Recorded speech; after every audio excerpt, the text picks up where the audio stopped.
औज़ुबिल्लाहिमिनश्शैतानिर्रजीम बिस्मिल्लाहिर्रहमानिर्रहीम सल्ली अला अलैहि वबारिक वसल्लम। मैं हूँ हकीम खालिद। आप देख रहे हैं हमारा यूट्यूब चैनल पर नए आने वाले नाज़रीन से गुजारिश है कि चैनल को सब्सक्राइब करें और बेल आइकन को प्रेस करें ताकि हर नई आने वाली वीडियो आप तक पहुंचती रहे। आज हम एक ख़ास नुस्खा पेश करने जा रहे हैं। जिन मरीज़ों को शहवत सख्ती की कमी है, ऐसे मरीजों के लिए निहायत मुफीद साबित होता है।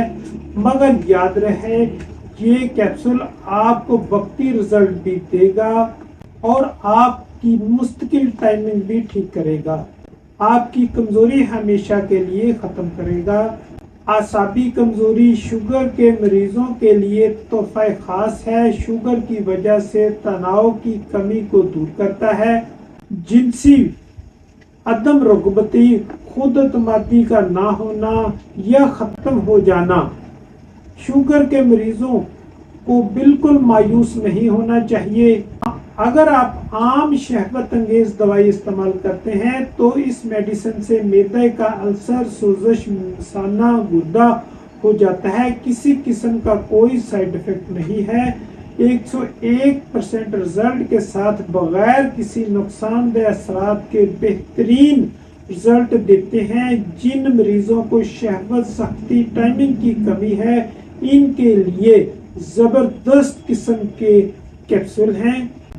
अज्जाए नुस्खा नोट फरमा लें। जड़ पान 200 ग्राम, लौंग 200 ग्राम, जलवत्री 200 ग्राम, जायफल 200 ग्राम, अजवाइन खुरासानी 200 ग्राम, जौज मासल 200 ग्राम, शिंगरफ मरकब 200 ग्राम, ज़ाफ़रान कश्मीरी 100 ग्राम, अंबर 20 ग्राम, रेग माही 200 ग्राम, इलायची खुर्द 200 ग्राम, तुखम हरमल मुकश्शर 200 ग्राम, मालकंगनी 200 ग्राम, शुद्ध 100 ग्राम। तरकीब तैयारी: तमाम अज्जा बारीक पीस कर सफूफ बना लें। फिर 500 mg कैप्सूल भर लें। मिकदार खुराक के लिहाज से एक कैप्सूल रात को दूध के साथ लें। 1 माह मुकम्मल कोर्स इस्तेमाल करें, इंशाअल्लाह आराम आ जाएगा। अल्लाह ताला हम सब का हामी और नासर। वस्सलाम।